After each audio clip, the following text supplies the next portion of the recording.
और इंडिया में आरएसएस के टारगेट के लिए प्राइम टारगेट उनके लिए कोई है तो मुस्लिम कम्युनिटी है। आज हम इंडिया में देख रहे हैं anything and everything that is Muslim is a crime. नमाज पढ़ना क्राइम, हलाल खाना क्राइम, हिजाब पहनना क्राइम, अजान क्राइम, मस्जिद क्राइम, हर चीज क्राइम। असल दुश्मन कौन है? नंबर 1 मुस्लिम, नंबर 2 क्रिश्चियन, नंबर 3 कम्युनिस्ट। इनसे लड़ने के लिए अपना खून बचाओ। 1947 तक सावरकर ने ब्रिटिश के खिलाफ कुछ भी नहीं किया, ब्रिटिश का पेंशन लिया, ब्रिटिश के खिलाफ एक कैंपेन नहीं किया। कब से हिंदुत्व हिंदू धर्म हो गया?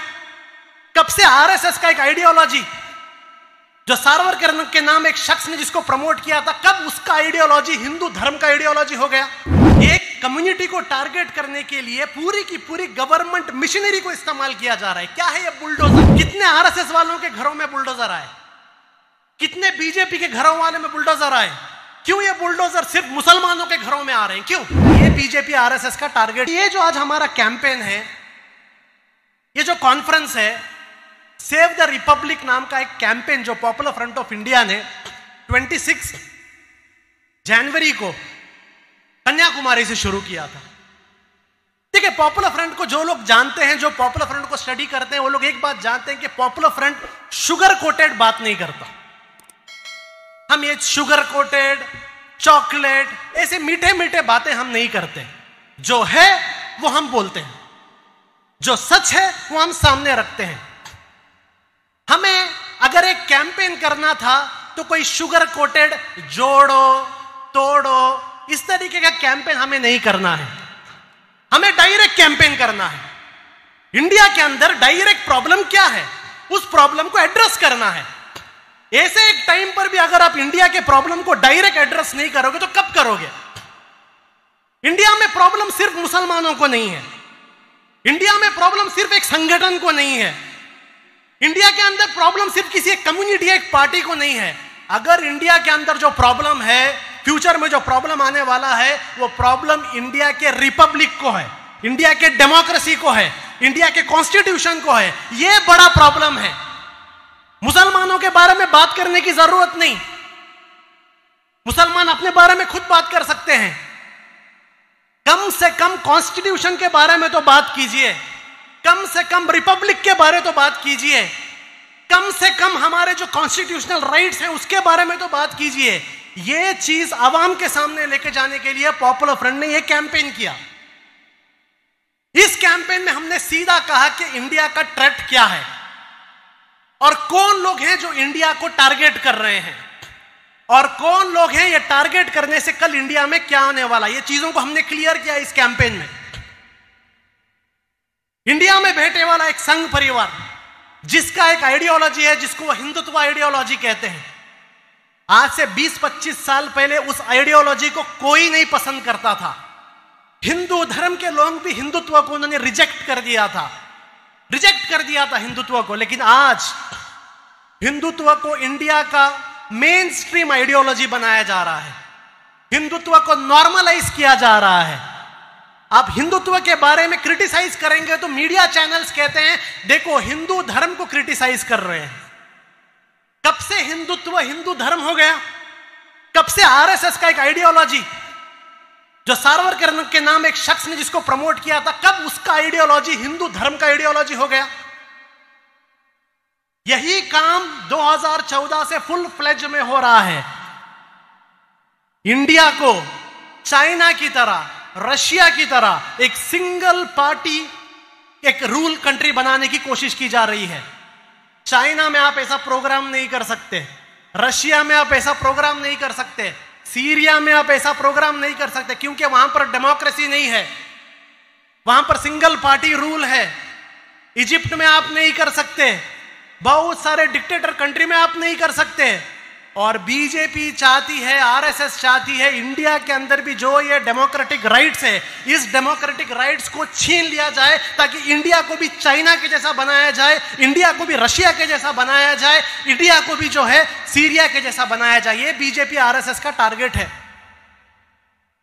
इस कैंपेन को, इस उनका जो एक प्रोपेगेंडा है, उस प्रोपेगेंडा को चैलेंज करने के लिए कैंपेन हमने बनाया है। नंबर 1, नंबर 2, यह साल बीजेपी ने, आरएसएस ने एक नया कैंपेन शुरू कर दिया था, आजादी का अमृत महोत्सव। सब लोगों ने बहुत अच्छी तरीके से उस कैंपेन में साथ दिया, लेकिन इस कैंपेन में आजादी के नाम पर बीजेपी असल एजेंडा क्या पुश कर रहा था? बीजेपी, आरएसएस असल एजेंडा यह पुश कर रहा था कि इंडिया के फ्रीडम स्ट्रगल का जो हिस्ट्री है, उस हिस्ट्री को चेंज करने की आरएसएस कोशिश कर रहा था। इंडिया के फ्रीडम स्ट्रगल में आरएसएस का जो जीरो रोल है, उस जीरो रोल को बदलकर पूरा का पूरा फ्रीडम स्ट्रगल का क्रेडिट लेने की आरएसएस कोशिश कर रहा था। हमने उस वक्त यह कैंपेन किया। इस कैंपेन में गांव गांव में जाकर, गली गली में जाकर हमने लोगों के सामने रखा, हमने आरएसएस को एक्सपोज किया। हमने बताया 1925 से लेकर 1947 तक इंडिया में एक भी कैंपेन फ्रीडम के लिए आरएसएस ने नहीं किया। यह हिस्ट्री है। एक भी कैंपेन नहीं किया। Non cooperation movement, civil disobedience movement, कोई भी जो मूवमेंट्स आए हैं, इस किसी मूवमेंट में भी वो लोग नहीं थे। साइमन गो बैक का मूवमेंट आया 1927 में, आरएसएस 1925 में बना, 27 में साइमन मूवमेंट आया। उस मूवमेंट में पूरे इंडिया के लोग जुड़ गए, आरएसएस उसमें नहीं था। भगत सिंह, सदगुरु, अशफाकुल्ला खान, ये जो शहीद हैं, इन शहीदों के बारे में आरएसएस के लिटरेचर में जिक्र भी नहीं है, जिक्र भी नहीं है।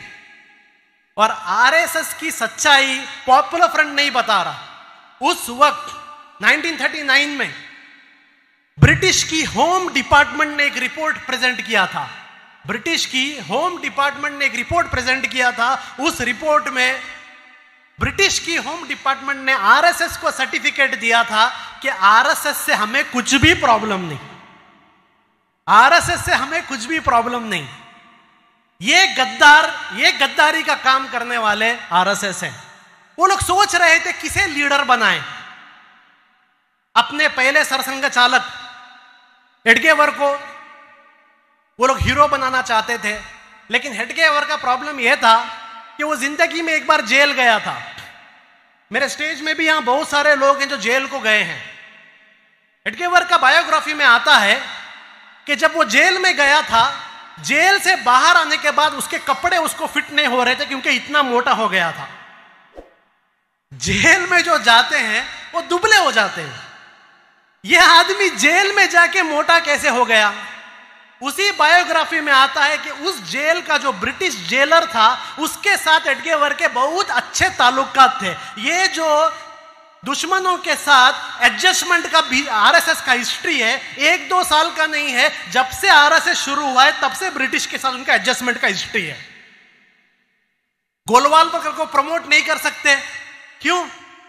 क्योंकि गोलवालकर ने बंच ऑफ थॉट लिखी है। गोलवालकर ने वी आर नेशनहुड डिफाइन लिखा है। और जो भी आदमी बंच ऑफ थॉट और वी आर नेशनहुड डिफाइन किताब पढ़ता है, उसमें पता है कि यही गोलवालकर था जिसने इंडिया में कहा था, ओ हिंदुओं, तुम ब्रिटिशों से लड़कर अपना खून मत वेस्ट करो, अपना खून बचा के रखो, क्योंकि तुम्हें ये खून बचा के रखना है असल दुश्मनों से लड़ने के लिए। वो असल दुश्मन कौन है? नंबर 1 मुस्लिम, नंबर 2 क्रिश्चियन, नंबर 3 कम्युनिस्ट। इनसे लड़ने के लिए अपना खून बचाओ। यह गोलवालकर को भी हीरो नहीं बना सकते। आरएसएस हिस्ट्री चेंज नहीं कर सकता। इसलिए इनके पास जा जाकर एक ही आदमी बचा है। वो एक आदमी है सावरकर, जिसको आज इंडिया में सॉरी कर कहा जाता है। सावरकर जिसको अंडमान में डाला गया और हर कोई जानता है कि उसने माफी लिखा। मैं उस माफी के बारे में नहीं जानता, हर कोई जानते हैं मसी पिटीशन के बारे में। लेकिन आपको जानना है, जब सावरकर जेल के बाद बाहर आया, तब सावरकर ने क्या किया। जब सावरकर जेल के बाहर आया 1947 तक सावरकर ने ब्रिटिश के खिलाफ कुछ भी नहीं किया। ब्रिटिश का पेंशन लिया, ब्रिटिश के खिलाफ एक कैंपेन नहीं किया। यहां तक कि जब सेकेंड वर्ल्ड वॉर के वक्त इंडिया के बड़े बड़े पॉलिटिशियंस ने प्रोविंशियल गवर्नमेंट के मिनिस्ट्रीज को रिजेक्ट कर दिया था, उस वक्त सावरकर जाकर ब्रिटिश के वाइसरॉय से मिलकर कहता है, अगर कांग्रेस आपके साथ नहीं, आप फिक्र मत करो, मैं आपके साथ हूं। और इसी श्यामा प्रकाश मुखर्जी की गवर्नमेंट ने मिलकर ब्रिटिश के साथ वेस्ट बंगाल में जो मूवमेंट थी उस मूवमेंट को सप्रेस किया। ऐसे लोगों को आज आरएसएस इस कैंपेन में देशभक्त बना रहा था, लेकिन पॉपुलर फ्रंट ने गली गली में जाकर, गांव गांव में जाकर पॉपुलर फ्रंट ने इन्हें एक्सपोज किया। हमने बताया कि असल गद्दार कौन है। और आरएसएस का असल में एक इंफीरियोरिटी कॉम्प्लेक्स है। आरएसएस में असल एक इंफीरियोरिटी कॉम्प्लेक्स है। वो इंफीरियोरिटी कॉम्प्लेक्स ये है कि आरएसएस के पास कुछ भी नहीं है हिस्ट्री में बताने के लिए। अब अपने पास हिस्ट्री में बचाने के लिए कुछ भी नहीं है तो किसी को टारगेट करना पड़ेगा। और इंडिया में आरएसएस के टारगेट के लिए प्राइम टारगेट उनके लिए कोई है तो मुस्लिम कम्युनिटी है। वो इसलिए क्योंकि इंडिया के अंदर 20 करोड़ मुसलमान हैं। इन 20 करोड़ मुसलमानों को ना तो कत्ल कर सकते हैं, ना तो 20 करोड़ मुसलमानों को इंडिया से बाहर भेज सकते हैं। तो क्या करो? Demonise them, alienate them, harass them, oppress them, second class citizen बनाओ। यह गोलवालकर ने कहा था और आज वही चल रहा है इंडिया में। आज अफसोस अलग अलग कम्युनिटीज हैं, सारे कम्युनिटीज ने कहीं ना कहीं बीजेपी के साथ कॉम्प्रोमाइज कर दिया है। यूपी इलेक्शन में हमने देखा, 2019 इलेक्शन में हमने देखा, अलग अलग कम्युनिटीज ने अपने कम्युनिटी इंटरेस्ट को सामने रखकर बीजेपी के साथ कॉम्प्रोमाइज किया। अगर इंडिया में कोई एक कम्युनिटी थी जिसने बीजेपी के कम्युनल एजेंडा के साथ कॉम्प्रोमाइज नहीं किया तो इंडिया में मुस्लिम कम्युनिटी थी। मुस्लिम कम्युनिटी ने उनके साथ कॉम्प्रोमाइज नहीं किया, इसलिए हम प्राइम टारगेट हैं। वो प्राइम टारगेट की वजह से आज हम इंडिया में देख रहे हैं anything and everything that is Muslim is a crime. नमाज पढ़ना क्राइम, हलाल खाना क्राइम, हिजाब पहनना क्राइम, अजान क्राइम, मस्जिद क्राइम, हर चीज क्राइम। एक कम्युनिटी को टारगेट करने के लिए पूरी की पूरी गवर्नमेंट मिशनरी को इस्तेमाल किया जा रहा है। क्या है ये बुलडोजर? क्या है बुलडोजर? कितने आरएसएस वालों के घरों में बुलडोजर आए, कितने बीजेपी के घरों वाले में बुलडोजर आए? क्यों ये बुलडोजर सिर्फ मुसलमानों के घरों में आ रहे हैं? क्यों?